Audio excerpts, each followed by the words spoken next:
She was 7 months pregnant. She was asleep in a hotel room, and within minutes, she was dead. Her name was Alicia Bramfield. 21 years old, smart, kind, focused on her future. She'd just gone to Wisconsin for a wedding. By the next morning, she and her unborn daughter were gone, murdered, by the one man who'd been stalking her for 5 years, her boss, Brian Cooper. He was 35, twice her age. She was 16 when he first started watching her. She said no.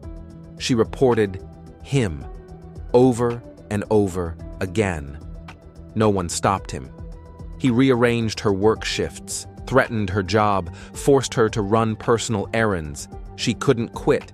She needed the money to stay in school, and now to raise her baby. And when she finally told him she was done, that she wanted nothing to do with him, he took her on one last trip, said it would be safe.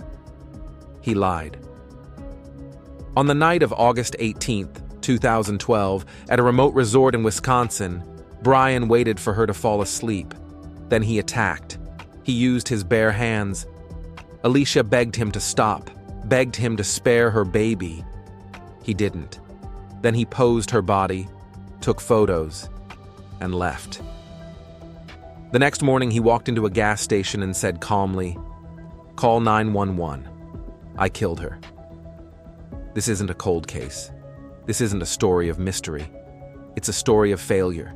A system that ignored the warnings, a company that protected a predator, and a young woman who did everything right, but still lost everything. This is not just about a murder. This is the story of Alicia Bramfield, and how her silence was never the problem. Everyone else's was. Before the headlines, before the horror, there was Alicia Bramfield. Born in Joliet, Illinois on August 28, 1990, Alicia was the light in her family's life. The kind of person whose joy was infectious, always smiling, always moving, always dreaming. Her bond with her mother, Sherry, and her grandmother was deep. When her grandmother passed away, Alicia was devastated. But even in grief, she never lost that spark.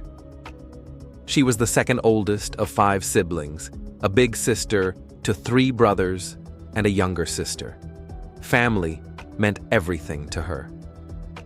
Alicia graduated from Joliet Catholic Academy in 2008. She wasn't just smart, she was focused. She enrolled at Western Illinois University, majoring in criminal justice and forensic psychology. She wanted to understand how the justice system worked, maybe even help fix it someday. But college wasn't cheap, and Alicia knew she had to earn her way. At just 16, she started working at Grand Flower Growers, designing floral arrangements for delivery at Home Depot. The job was perfect. Flexible hours, decent pay, and it let her use her creativity. She took pride in her work. Each bouquet, each order, handled with care. It wasn't just a paycheck. It was a piece of her identity. But behind the flowers and smiles, something darker was beginning to grow. Alicia had dreams to graduate, to start a career, to build a loving family of her own. She wanted kids. She wanted stability. She wanted to make her mom proud. She was doing everything right, working hard, studying harder, keeping her future on track. What she didn't know was that someone else had been watching her. A man twice her age. A man who couldn't take no for an answer. A man who mistook her kindness for consent and her silence for permission. That man was her boss. And soon, he would change everything. Brian Cooper was supposed to be just a manager, a middle-aged supervisor at Grand Flower Growers. But from the moment Alicia started working there at just 16 years old, he began watching her. Quietly at first. Small talk, friendly gestures. But it didn't stay that way. Brian was 35, old enough to know better, old enough to be her father. But to him, Alicia wasn't a teenager. She was an obsession. She made it clear from the beginning she wasn't interested. Not then, not ever. But Brian didn't stop. He didn't care. Over time, his behavior became more aggressive, more entitled. He called her names when she spoke to other men, changed her schedule at the last minute to isolate her, assigned her longer hours, denied her lunch breaks, forced her to stay late just to make a point. And when that didn't work, he lied, telling co-workers they were dating, telling others that Alicia was his girlfriend. She wasn't. Alicia never gave in. She reported him again and again. Complaints stacked up. Harassment, verbal abuse, inappropriate conduct. She followed the rules, trusted the system, and asked for help. But nothing changed. Brian faced no consequences. Management told him to leave work early. That was it. At one point, he was suggested to take anger management classes, but no one followed up. No one made him stop. He kept his job. He kept his power. And Alicia? She kept going. She didn't have the luxury to quit. Not with tuition to pay. Not with a baby on the way. She endured the stalking, the manipulation, the constant fear, because she had no choice. And Brian knew it. He used her vulnerability as leverage. He demanded she walk his dog, or face losing her job. He threatened her with termination if she missed even one appointment. And through it all, Alicia stayed strong. She kept her head down. She did her work. But she was being hunted in plain sight, and no one stepped in to stop it. In early 2012, Alicia Bramfield got news that should have been the happiest moment of her life. She was pregnant. The father, a college classmate, chose not to be part of the journey. But Alicia's joy didn't waver. She cradled her baby bump, imagining life as a mother. She gave her daughter a name before she was even born, Ava Lucille. For Alicia, every step forward was a triumph. She managed her coursework in criminal justice and forensic psychology, attended prenatal appointments, and continued her job at Grand Flower Growers, delivering flowers to Home Depot with the same care she'd always shown. But as her life blossomed, Brian Cooper's obsession darkened. He knew she couldn't quit now. Tuition bills loomed, and soon, baby expenses would too. He smelled vulnerability and pounced. First, he altered her schedule without warning. A doctor's appointment? Sorry, you're needed on the floor. He pulled shifts, canceled breaks, and piled on extra hours, knowing she couldn't challenge him without risking her livelihood. Then, the demands became personal. He insisted Alicia walk his dog every evening. Miss a single day, he warned, and she'd be fired. He claimed it was a favor, but Alicia knew it was coercion. She complied, her last moments of freedom shrinking with every leash she held. He threatened her in front of co-workers, slip up, disappoint me, and you're out. He used every ounce of power he had, her attendance records, her financial need, her dream of a stable future, as weapons. Still, Alicia persisted. She filed complaints. She texted her mother late at night about his latest threat. And she counted down the days until her due date. She believed that once her daughter arrived, she could walk away from this nightmare. But Brian wasn't done. He took advantage of her exhaustion, her trust, and her hope. Each harassment complaint vanished into thin air. Management offered empty apologies and half measures, anger management classes he never attended, a request to keep things civil that he ignored the next day. In those months, Alicia was fighting two battles, preparing for a baby and fending off a stalker. Every bouquet she delivered, every test she aced, was a testament to her strength. Yet the man in charge of her career, and soon the man in charge of her fate, was watching, waiting, and ready to strike when she least expected it. By August 2012, Alicia Bramfield was exhausted, 7 months pregnant, juggling work, school, and relentless harassment from a boss who refused to take no for an answer. That boss, Brian Cooper, had one last demand. He wanted her to attend his sister's wedding in Wisconsin as his guest. She said no. He threatened her job again. When Alicia told her mother, Sherry, she was firm. Don't go. But Alicia, like so many young women stuck in survival mode, thought maybe, just maybe, this would calm things down. Brian promised he'd behave. Promised the entire wedding party would be there. Promised she wouldn't be alone. He lied. They left for Sand Bay Beach Resort on August 18th. But as soon as they arrived, Alicia sensed something was wrong. The other guests? Nowhere to be found. They weren't staying at the same hotel. They weren't even nearby. She texted her mom in a panic. She and Brian had fought. They were leaving early. But hours later, another message came through. We're fine now. Going to the wedding after all. That second text didn't sound right. Sherry had a gut feeling. That message wasn't from Alicia. Maybe Brian had taken her phone. Maybe he was controlling the conversation now. Later, a photo surfaced. Alicia and Brian at the wedding, smiling. But behind the smile was someone at her breaking point. That night, Alicia told Brian the truth. Once they returned to Illinois, she was done. No more contact. No more games. No more pretending. She was finished. But Brian couldn't handle rejection. Not after 5 years of manipulation. Not after a weekend he thought would fix everything. Alicia had made herself clear, and that's what scared him most. They returned to the hotel, 2 beds, 1 room. Alicia, exhausted, just wanted to sleep. She was only hours away from going home, but Brian wasn't planning to let her leave. In his mind, if he couldn't have Alicia, no one could. It was late on August 18th, 2012. The wedding was over. The dancing, the fake smiles, the performance, done. Alicia Bramfield, 7 months pregnant and emotionally drained, returned to the hotel room she shared with her boss, Brian Cooper.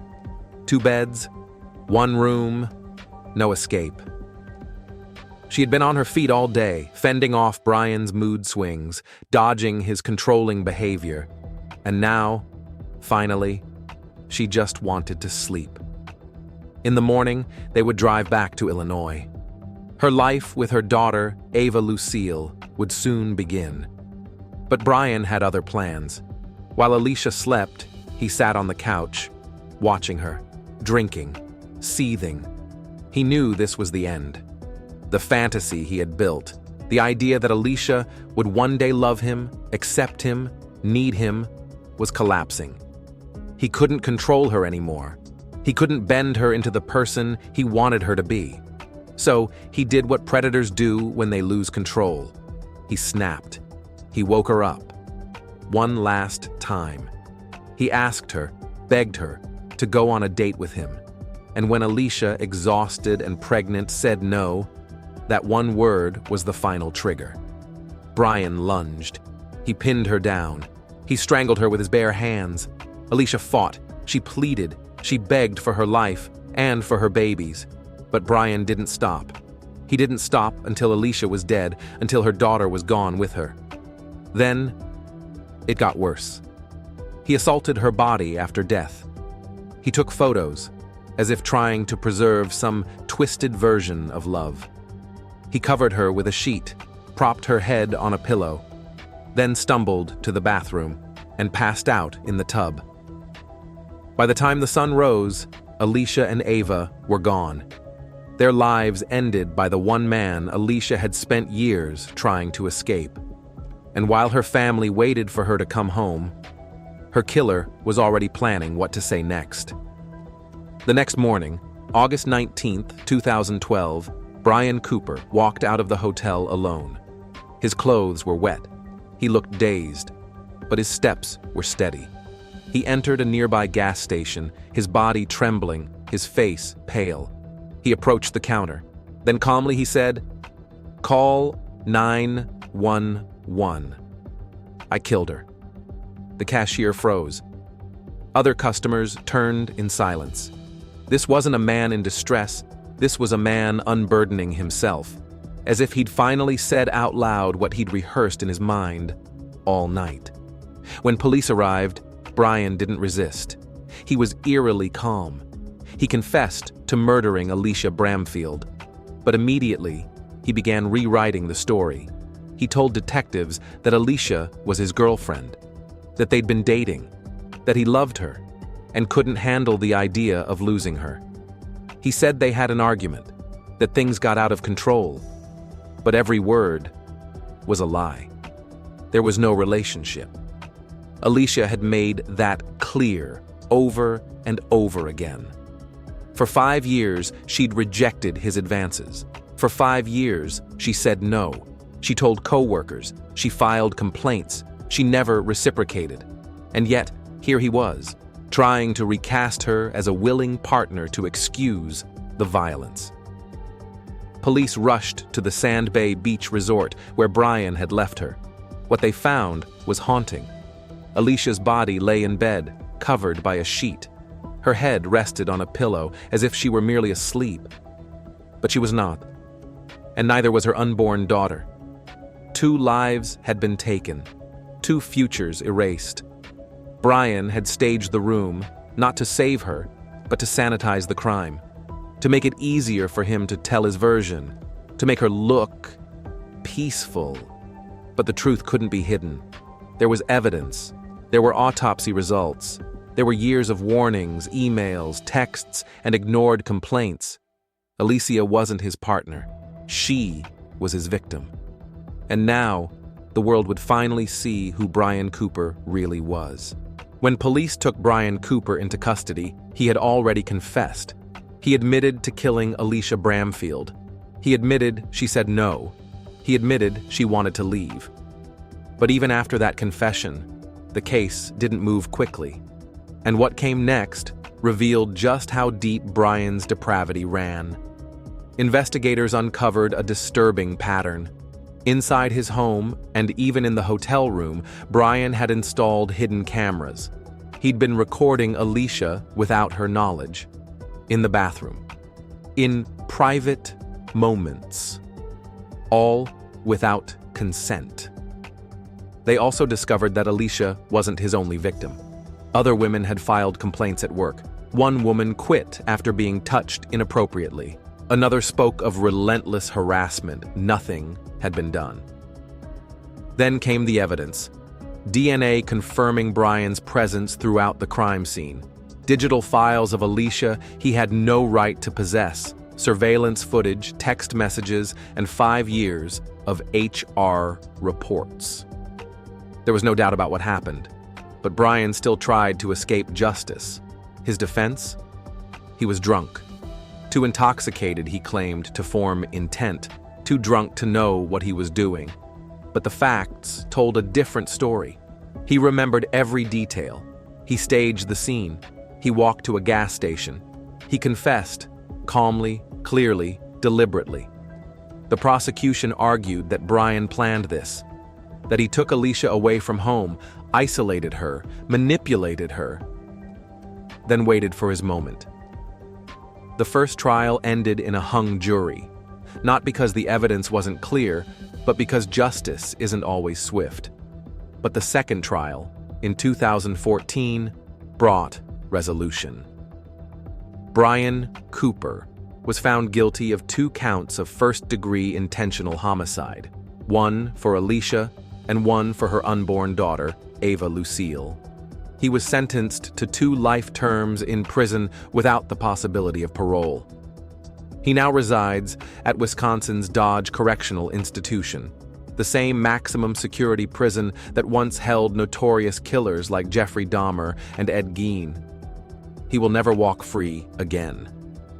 But for Alicia's family, justice, while necessary, came far too late.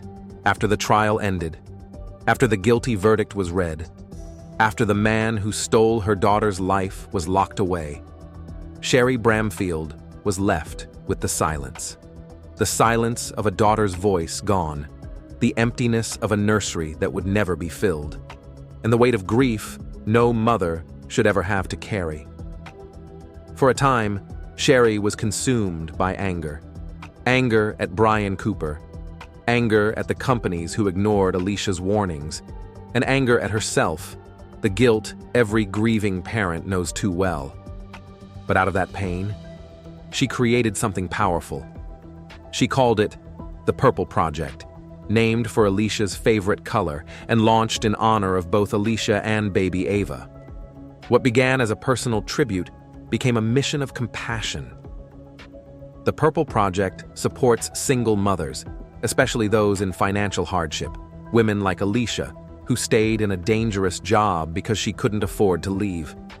It also offers grief support to families who have lost children, helping them navigate a pain that few can understand. Each year, Sherry hosts events in Alicia's memory, including the Night of Hope, a candlelit gathering to remember victims, empower survivors, and spark real change in how harassment and abuse are handled in the workplace. But Sherry didn't stop there. She filed a wrongful death lawsuit against Home Depot and Grand Flower Growers, the companies that failed to protect Alicia despite years of documented complaints. And the courts agreed. Both were held partially responsible for the conditions that enabled Brian Cooper to act unchecked for so long. Sherry never got the ending she deserved. She'll never hold her daughter again. She'll never meet her granddaughter.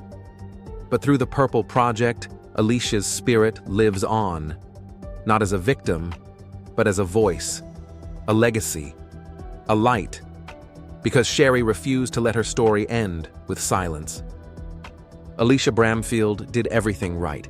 She worked hard, she spoke up, she asked for help, and still, she was failed. Failed by a system that dismissed her, by companies that protected power over people, and by a culture that too often tells victims to wait it out or keep quiet. Alicia's story isn't just tragic, it's a warning, because if it could happen to her, it could happen to anyone. Let this be a reminder. No job is worth your safety. No excuse can justify silence. If you or someone you know is being harassed or manipulated, speak out. Don't wait. Don't downplay it. And if someone comes to you with their story, believe them. Alicia's voice was silenced. Ours can't be. If Alicia's story moved you, share this video. Let her voice reach someone who needs to hear it. Hit like to help this case stay visible. Subscribe for more real stories that demand justice and expose the truths too often buried. And in the comments, we want to hear from you. How do we stop this from happening again? What would real accountability look like? What should every company, every community be doing differently? Because awareness is only the first step. Change starts when we speak up and refuse to be silent.